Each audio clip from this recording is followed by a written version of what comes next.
Right, good afternoon. Welcome to this week's Student Bites, your weekly source of insights into being LGBT and business and graduate recruitment. My name is George Wright, and I'm the Student Engagement Lead at my G-Work, responsible for our student outreach and graduate opportunities. If you've got a question or want to talk or just want to find out more about what we do, please don't hesitate to drop me an email, as you can see just there. This week we're joined by apparel retailer VF Corporation. VF Corporation is a partner of My G Work, and their job postings, events, and company page can be found over on our network at My G Work. But before we get into our panel, let's take a look at this week's news. This week saw the introduction of the EU Tobacco Product Directive, dubbed the menthol ban, outlawing the sale of menthol-flavoured cigarettes and skinny cigarettes across European member states, including the outgoing UK. This follows an existing provision which outlawed the sale of menthol cigarettes in packs of more than 20. UK legislation has often been ahead on this matter, as some will remember the other flavours of cigarette, such as blueberry and cherry, which still exist in Europe, but were banned here further back due to the perceived potential for addiction, as flavoured cigarettes are considered to be likely to lead a person onto smoking more.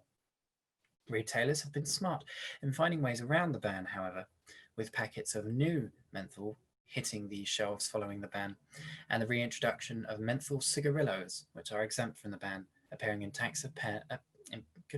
packs of 10 under various popular brands. The widespread effect of the legislation remains to be seen. Car rental company Hertz has filed for bankruptcy as global lockdown continues to decimate businesses. The company is in a particularly hard-hit sector. As holidays collapse and travel diminishes, the market for rental cars has fallen apart. This comes as it's reported that air travel in the US is down 96%, starving the company of airport rental cars a large portion of its income. Many considered that this was inevitable after Hertz's stock price collapsed 85% back in March ahead of lockdown concerns. But this has finally come to fruition with Chapter 11 bankruptcy proceedings, as we often hear about for US companies and student bites, becoming more and more common as businesses struggle against the coronavirus effect. Lawsuits were filed this week as video game publisher Sega were taken to court by Manchester United Football Club over the use of the club's name and logo in Sega's popular series of games, Football Manager. The papers allege that Sega used the club's name extensively throughout the games and used a logo that imitated Manchester's likeness without permission from the club itself. Sega argues that it is a legitimate reference of the club in a football context, which would entitle it to use the intellectual property surrounding Manchester United, including its name and logo. Manchester hit back, saying it was losing out on massive amounts of licensing revenue from unauthorized use of the club's intellectual property in the game. With 875,000 weekly players, Football Manager is one of the most popular and extensive football games on the market, so the lawsuit is set to cause serious upset for the losing party. Rolls-Royce has announced that it will cut 9,000 jobs due to the decline in the airline industry. Most jobs will be cut at its Derby plant in the UK, part of its civil aerospace business. Rolls-Royce has said it will review other sites, but no announcement has been made on the matter as they are currently consulting with unions. Rolls-Royce has been hit heavily by the coronavirus outbreak as they produce engines for commercial airlines, but with air travel declining over 90%, the sector is in crisis. The airline industry is predicted to lose out on £250 billion in revenue in 2020, so suppliers like Rolls-Royce are heavily affected. Rolls-Royce employs 52,000 people worldwide. And finally, the UK government has announced plans to reopen non-essential shops from the 15th of June as part of ending the UK lockdown. Explaining in his press briefing yesterday about how these measures are contingent on the progress in fighting the coronavirus, Boris Johnson has made this as a move seen to be a positive progression, as the daily reported increase in COVID-19 deaths in the UK rose by 121 deaths, indicating Britain is considerably past the peak of the infection in the country, but may still incur a much warned about second wave. If you're anything like me, you're probably missing non-essential shopping during what has been a stressful time for many, and online retailing has soared by 30% to reflect this. The potential for shops to reopen is promising, but will likely be held through social distancing to prevent further outbreaks. For those uninitiated, Student Bites is a weekly webinar where we talk to different inclusive companies and their staff to learn about what it's like to be LGBT in the workplace and how you can get where you want to be. If you have a question, feel free to type it in the chat or the Q&A section, and we'll come to them at the end for our panel members to discuss. This week, we're joined by VF Corporation, who are a global apparel retailer based in Colorado, USA. Undoubtedly, you'll be familiar with one or more of VF Corporation's over 30 brands, including Vans, Timberland, and North Face, all of which are incredibly popular products. This popularity is reflected. VF Corporation are believed to own over 50% of the US market in certain outdoor markets, such as backpacks, due to the strength and popularity of the various brands the company controls. Joining me from VF Corporation this afternoon is Sergio Carrera, Global Digital Transformation Lead at VF Corporation. Sergio is an HR leader with an extensive experience in HR and human capital domains, who now leads the digital transformation of the company. In this role, he focuses on the people side of transformation towards digital, an essential aspect of the company's growth strategy. So I would like to welcome Sergio. Yes, hello, good afternoon. Hello. Excellent, we're all here, fantastic. So I guess I'll start then with quite an open question. How did you end up at VF, and what really sort of made you want to work there? What was the drive for you? Well, it's interesting, and I've had in my past experience already in the apparel and retail industry, but I had taken kind of a break as I was working, and as I had been working for 3 years in consulting.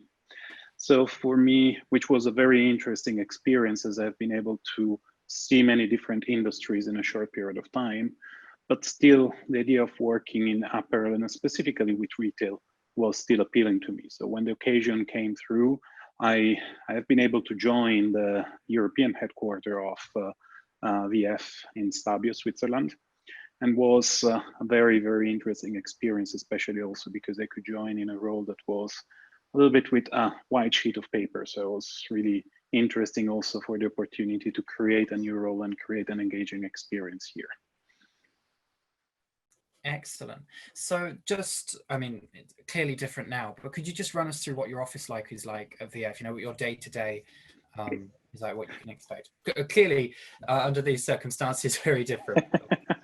Yeah, exactly. Well, under the circumstances, all our homes have become our offices. I think one of the interesting things is in Stabio, our European headquarters, we do have another European headquarters in Belgium, in Antwerp. We have multiple brands sitting under the same roof. And this has become almost a laboratory and a real very interesting experience of how a multi-brand company can operate.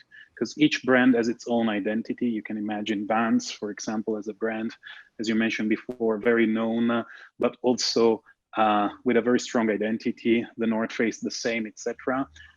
And this joint building has created a lot of collaboration among the brand and a lot of, I would say also positive vibe, okay? We're a pretty young organization in Europe, so you can see it also from the people that are leaving, very variegated, multiple, we have a dominant Italian heritage of people working, but we do have people coming from more than 40 different nationalities. So it's also a very diverse group of people. And this creates a very nice office environment and a very good office environment with also a lot of creativity flows across the building itself. Excellent. Fantastic. So I'm going to move sort of more to look at LGBT culture at the firm. And I just wondered, how LGBT staff are supported at VF. Is there anything that particularly stands out to you? Yeah. So in the past couple of years, VF has really given itself some strong targets in terms of inclusion and diversity. A lot of our brands were already very active into this, I must say, but VF as a corporation has started engaging into this path. Probably you could say a little bit later than other companies, but this is part of a general strategy. VF did not really have had an employer brand before, and we're working on this. And as part of that, we are supporting in general many different initiatives, okay, across the region. We are in the process now supporting the birth of an LGBT group also in Europe, based in Stabio, but there have been already initiatives in the US as well as in Asia going on. And we generally have a diversity group that is already working on supporting. As you can imagine, when you're taking the first step, there is really a big agenda that needs to be taken on board. We have been now slowed down a little bit because of COVID, in the sense that we actually had planned the official launch of the group during this period. We actually had to delay it because it's important to do it when you're in the office at that point. I think that the support is there. And what is interesting is also the fact that when the people brought it up, the support was immediately there also from top management and senior leadership in terms of making this also a priority for everybody. Yeah, and that's great. And it's glad to see, it is like coming down from sort of higher up. It's always sort of good to see that, when you've got less barriers, I think there'll probably be attendees Yes. as students that may have seen similar barriers. So when you get it from the top, that's usually quite helpful. I just wondered, and perhaps to go further on, so you sort of mentioned, it's a relatively new thing, but so diversity networks have existed at VF Corporation before, I'm correct? Yes. What sort of work do these sort of diversity networks do? Is it events, what is the the benefit of that? Well, I think that the main activity that these diversity networks are bringing is education and awareness. Because I think that, and probably it's the experience of many, there are a lot of companies where you still live in a kind of in a positive culture, but the openness level is not reached out to the heights that we actually should have it, I would say. And this across different type of diversity, because very often it comes down to also where we have been growing in terms of the office, of our situation, etc. So what these networks have already been building, it's really the awareness that is needed. And for example, when I speak about the LGBT network that we're building, we have also decided ahead of the launch to actually anyway build up awareness of what this really means, for example, on the leadership team and some of the management team as well. But today it's, again, from the network that are already existing, it's about awareness with conferences that are open to the general population, with a few surveys. Also because, sometimes the inclusion part is also down to small initiatives, for example, around work-life balance, around the aligning the policies that we have in place around the organization, making sure that they are inclusive, because very often, until you have a first case that raises, you never really think about it. And that's a little bit the point. But even if the reality is that we had already done a lot of work, when I joined 6 years ago VF, in my first role at VF, I was the HR director for retail, for example.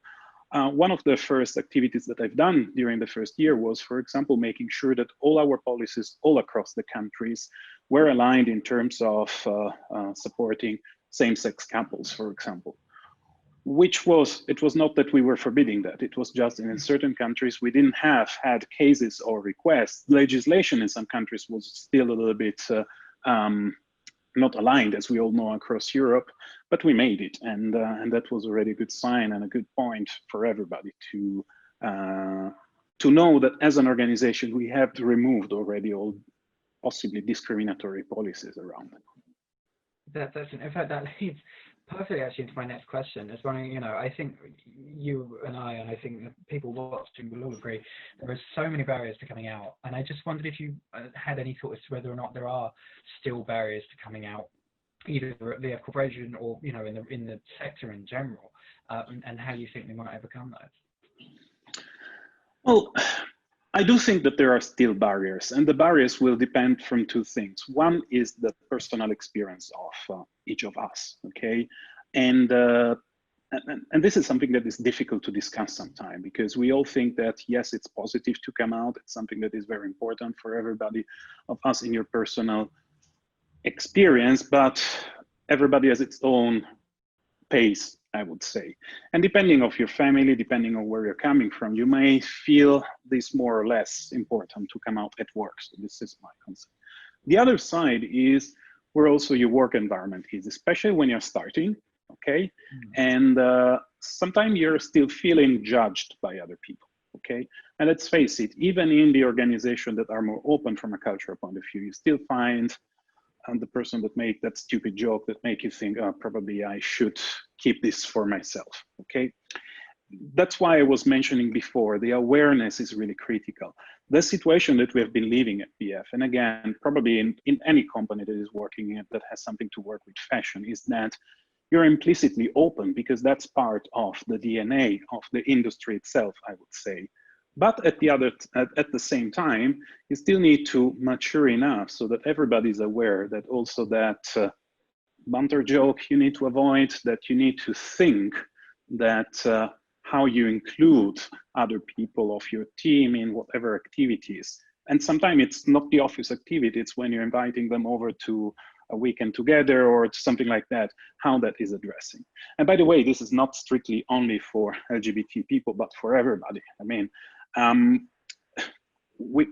make a joke sometime in the sense that part of the maturity of everybody is sometime when you have to discover, okay, you're organizing a dinner at home and you need to think about possibly vegetarian people, okay? There are many areas still in Europe where vegetarian people are not that common, and so you might not have that meaning. It's a question really of awareness. And then the inclusion part really is important. As you grow up as a manager, then what is important is really then adding the dimension. And I would say this is a third pillar, also out of my experience on how important it is to build a diverse team. You know, there is a little bit the stereotype that a lot of managers seek their clone. There are those people, okay? But if you start as a manager soon to really appreciate the fact of having real diverse team from all over different shapes, forms, and etc., that really makes a lot of sense and really adds value also to your work and your experience. Fantastic. And I think that's definitely, and you actually make a fantastic point, this premise of actually considering other people and whether or not that's sort of affected by, the positions you sort of come from. And so I just to sort of press a little further with that, I mean, because we've graduates sort of tuning in that are looking for employers, and particularly inclusive employers. And I just wondered if you had any advice to graduates on how they can find out if someone is an inclusive employer rather, and and how important that is, to them. Yeah, well, I think that well, networks like my G work and these kind of initiatives are very important from this point of view. And to be fair, I've been one of the proponents of the adhesion of VF because I feel it is important also to put your face, okay, around initiatives like this and around if it is important for you, you need to do that. We have seen, and probably, well, over the past 2 years especially, a lot of companies, for example, supporting Pride Month in many shapes or forms. And these are all aspects that these companies are making the inclusion part also for LGBT people really a priority. And I think this is the main aspect that we need to look at. I think that probably, when I started working a few years ago, probably a little bit more than a few years ago, it was more difficult to get information around that. Then we had a phase in which you would recognize companies that were active in marketing towards their product or services towards an LGBT clientele. And that was already a proxy for openness, but it was not always certain. We know that. Now it's a little bit easier, okay? The question is, sometimes, what if this company never had any options around it? Well, I think sometimes, the website of the company and anyway, initiatives around diversity and inclusion, sometimes that are broader, are anyway good proxies about how the culture can be in the company. And then just ask, also during the first interview, I think it's important to do that. Fantastic little plug for my G work at the beginning there, yes. With the fantastic note, and as I said at the beginning, all of the things can be found on our website with our company. But definitely, yeah, I think that idea of actually asking yourself what the impact of that is, and really looking at talking to people, and that's you hit it right on there. That is why we're doing this, in the hope that our attendees, our graduates, really can get an idea on where they're going. Although, if I may now rather turn our attention slightly more actually to the graduate schemes at VF. I just wondered if you could tell us a little bit about how graduates might come to work at the firm, and sort of what sort of process they face? Yeah. So probably the best entry point for a young graduate is still through our internship process. We do have them in many different fields. We all know that for a young graduate, very often you need to experiment a type of job to really understand if that's, yeah, you have been studying, but we know that the world of university and the world of work sometimes are different. Very often you can start doing it also before graduation, as it can be part of your graduation process. But I think that an internship is normally something that is very important. We do have them across many areas in our company, from product to finance to HR to the commercial side. And I think this is the typical entry point. We do run from time to time some experimental graduate program. They're a little bit more traditional graduate program to run that. But at the moment, VF has been growing quite a lot in the last year. So we had, and because we're transforming a lot in retail and in digital, we really did not have the focus at the moment to really build those large graduate programs that maybe other brands have, okay? But we have been successfully anyway in recruiting a lot of young talent from different countries, different also background, to really help then the people to actually move along and also discover what their real experience can be. And so does that, I suppose, to sort of look at it further, that is that for the whole of VF Corporation? So, for example, I look at the different brands of VF Corporation. Yeah. I mean, that as we mentioned at the beginning, there's some massively iconic brands in there, some easily noticeable names, things like Vans. And I sort of want to, if someone is watching this and they go, I want to work at Vans, is it that they go through VF Corporation? Is it advertised brand by brand? Is it, across the board? That's an interesting point. Well, HR is organized, especially from a recruiting point of view, cross-brand. If you go on our website, you will find a lot of the position advertised by brand, because most of the commercial position, the customer-facing one, are by brand, okay, and a lot of the supporting roles. We do have a lot of functions that are VF functions, finance, I mentioned before, HR, for example. So there is a central point, which actually means that you actually also have broader opportunities, because as you candidate for one specific position, you might have that opportunity to have a similar position in another brand. This is valid from store to up in the chain. It very much depends also from you, because we always notice that there is going to be a competency component around that, and then there is probably the fact that you might feel more in sync with the brand values of one of the specific brands. Excellent. So as I said, if anyone there is particularly interested in looking at particular brands, now you know. What do you think VF is looking for in its ideal candidate? I guess this will differ from brand to brand, but as a conglomerate, what kind of person are you looking for in your ideal candidate? Well, I think we do have a very strong purpose at the moment that you can discover on our vfc.com website. And there are also a few guiding principles that we have elaborated, which are really cross-brand. And I would say being bold and being curious are really two elements that are very important for our organization today, especially as it is an organization that is transforming, okay, itself.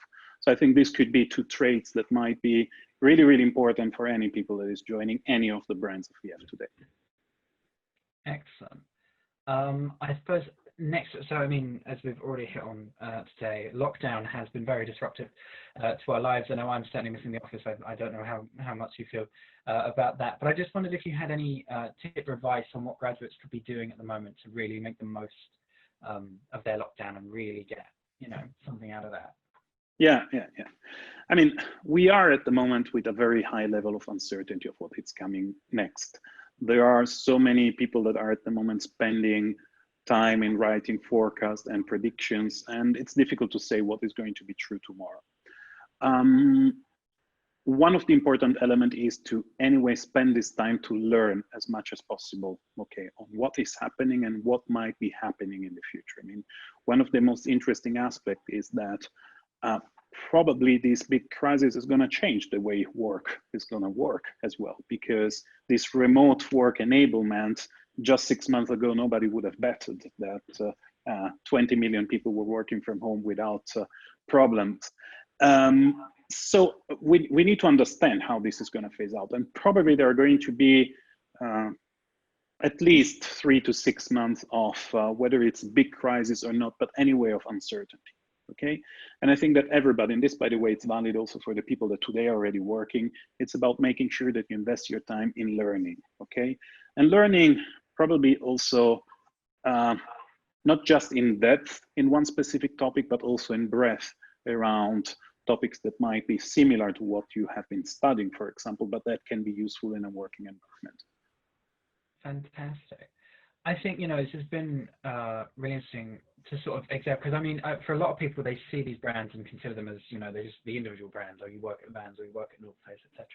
And to see it really as the conglomerate, as you mentioned, as the VF Corporation, and how international that is. I think you mentioned, how many countries is it? Did you say 40? Or sorry? How many countries is it that you have offices in? Was it 40 you said, sorry?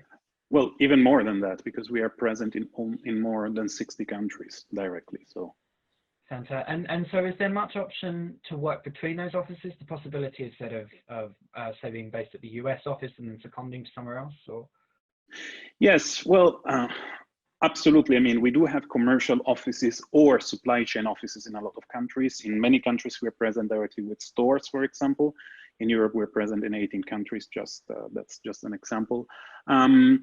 So there are options across the different countries. Now, up until now, we were pretty traditional, like many other countries, in having our headquarters. So the more you were growing in our organization, the more you would need to move to one of our head offices, either in Switzerland, Belgium, or in the US. You mentioned Colorado, that's the main head office, but for example, Vans has its headquarters near Los Angeles, etc. Now, the question is, how do we evolve also from that? That's a big question mark. We don't have an answer yet because it will depend from many factors. I still believe that office work is critical for especially the creative part of the work. But maybe the question is, does it need to be 100% of the time? We don't know that. And that's something that we will be seeing in terms of evolution as we see. One of the interesting things is that VF has been evolving more and more in terms also of, before everything that was global was sitting in the US. Now, for example, the Timberland Apparel Design Center is based in Stabio in Switzerland. So we do have opportunities that are of global reach also in other regions. And how do you think coronavirus is going to impact that? Do you think, the possibility of moving to more decentralized? I mean, we've seen the last couple of months that, as you said, every house has become an office. Whether or not you think that trend will continue? I think the trend will continue. However, we need to remember that there are some constraints that sometimes are not company linked constraints. There are taxation issues, labor law issues, etc., etc. And we need to consider that. It will very much depend how much, again, society adapts to what the companies need, I would say. For the moment, I think one of the big experiments now is that we might not need as much traveling as before. Okay, we learned that. We might not need to commute as much as before. We also learned that. But from here to really take it like, we can really have a total distributed workforce, it will take time. And I think it's going to be depending also from the culture and the specificities of each brand and company. We now know that the technology is there and it can work. It very much depends on how much we have been missing of the face-to-face side, which I think it's important, and everybody of us has anyway experimented a bit of that. Excellent. I'm now going to ask our attendees and graduates, if you have any questions. I said I appreciate we've talked about a lot, but if there is other things you want to hear, please do feel free to send them in. While I wait for some to come in though, so we wait to come in. I do have one question. So you've mentioned about the setting up the LGBT network is in its formative sort of stages. Where would you like it to be in about 5 years' time? What does the LGBT network at VF Corporation look like in 2025? Well, actually, what's interesting, I think that all of these networks, and here I'm referring to any diversity and inclusion network, the ideal is that you don't need a network anymore in a company. But this comes from the awareness and education point of view. There are many other objectives that a network can then continue to have, which is the aggregation. It can be culture, it can be developmental, etc., etc. But as I mentioned before, if the focus are awareness and education like it is today, the ideal world that is in 5 years, or hopefully also before that, we actually don't need those anymore. Okay, so I think this is an interesting point, and again, it's valid for all the other networks. Excellent. Right, we've had a question come through. The first question asks, do you get to travel a lot for work, and how do you find this? Thanks a lot. Yes, well, I did travel a lot. I was traveling about once a month to the US. And before, when I was working in retail in Europe, that was, yeah, I was on the road 4 days a week, more or less on average. Traveling for me has always been good, but it's not, many people dream of traveling. Also, for example, during my consulting career, I had all my friends said, oh, it must be very nice. But being stuck in airports all of the time is not always that sexy. It's very nice if you can really make the most out of it, but it takes a lot of discipline to just avoid working, hotel, airport, etc., and just trying to make sure that you're doing something positive also in between. Getting trapped in that work 24/7 sort of mindset, I suppose. Exactly. Yeah. All right, on to our next question. Someone has asked, do you think in the future we might not need LGBT networks and initiatives or inclusion? Well, that's a hope. As I was mentioning, again, if I'm looking from the lens of awareness and education, there are a lot of other elements that LGBT networks like LGBT association, also outside of an organization, can do. And we also need to think that one of the, I don't think that in the coming years we will be able to really sort out the disparities that still exist across the world. And that is something that probably is going to be the focus once we have really reached within the company a level of integration, of inclusion and diversity. How do we make sure that also society becomes there? Because country by country and also in the different region by countries, there is a lot of that. So I think that there is still a role to be played, even if, again, within a company, I think that, and my hope is always that these initiatives are very important, but we always hope that the maturity gets very quickly in an organization. Fantastic. And our next question, let's have a look. What advice do you have if discrimination is coming from senior members of an organization? Is it okay to call this out? Well, the straight answer is yes, okay? The question is always how advanced the culture of that organization is. It's not about how senior that person is, but how advanced the culture of that organization is. And by the way, this can come on many different aspects from discrimination point of view. One of the areas where I am very proud also of working for VF is that working in HR, I had to deal with discriminatory cases, and I've been able to solve them all independently from the level of seniority of the person. If there was something that was really hitting a person in its own right, we have always been able to be very serious in resolving the situation. So from this point of view, I think it is very important. And very often, one of the points that for me is also value added, also to the positive surprise of the person that may be denounced. One of the elements is look forward if there is a whistleblower policy, if there is a line that you can call, or talk to your HR. They are there to actually help you with this. If not, this might also be a sign that maybe it's not the company for you. And I think sometimes I'm very open about this as well. Fantastic. I suppose this goes back to what we're saying about, looking for inclusive employers and, Exactly. What sort of protections you have in place. I said, if people in the audience, if you have questions, so please do continue to send them in. But we have one more here that says, do you expect your industry to bounce back from the impacts of COVID-19? So we'd already discussed, that some sales are up, other sales are down. Where are you in the midst of it? Well, as I mentioned, it's early to give really forecast. Bounce back, hopefully yes, I would say. The question is it going to be exactly the same industry? That's where we don't know yet. And I think that especially retail, it's going to really be shaped differently, probably in 18 months ahead. And by the way, a lot of the trends are not because of COVID-19. There were a lot of things that were happening before, okay? But this has just been something that has reinforced certain trends. The question is to what extent we will need to see. One of the elements, for example, we have been seeing as VF is the fact that there is a strengthening trend of people looking for sustainable products, for example, and we do have a lot of our brands that are very active around this. But again, it's not something new, but it's something that is strengthening now at the moment. And the question is also, how do we see this in the frame of COVID-19 has been a very disruptive point, but what about the global climate crisis, which is probably for us a much bigger problem to tackle. So yeah, so I suppose it's more about looking at the long-term picture Exactly. and what that's going Yeah. to say. Excellent, fantastic. I said, if anybody else has any questions, please do not hesitate to send them in. I appreciate it's very daunting sometimes putting your names in. We do have anonymous ones, or if not, you can email Sergio afterwards. Give that a second. But yeah, no, I think it's a very interesting sort of premise, this idea, and I think we talk about it a lot here at Student Bites about where are we going to be when we're back in offices and when we're out of our bedrooms, and when we're back into shopping centres, as I discussed at the beginning, with non-essential shops in the UK opening up soon. And I think you certainly raised a very valid point that we need to sort of look at what's going on with that. Oh, another question. How important is environmental impact of products to VF?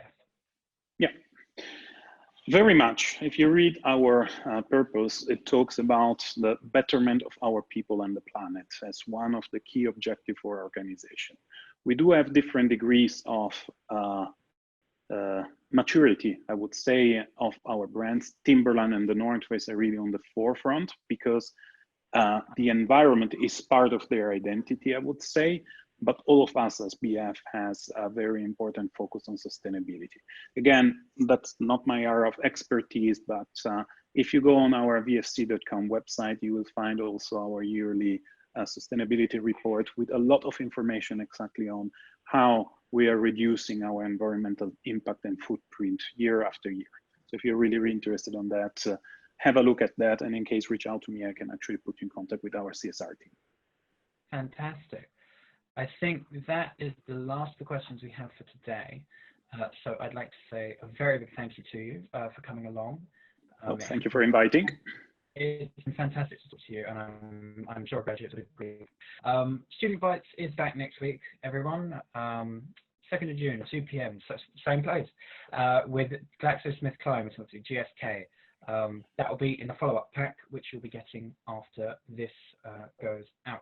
As said, I'd like to make another big thank you to Sergio and VF Corporation for coming along this afternoon to talk about the opportunities both at the company and sort of LGBT culture, and we hope that you have been able to take away from this.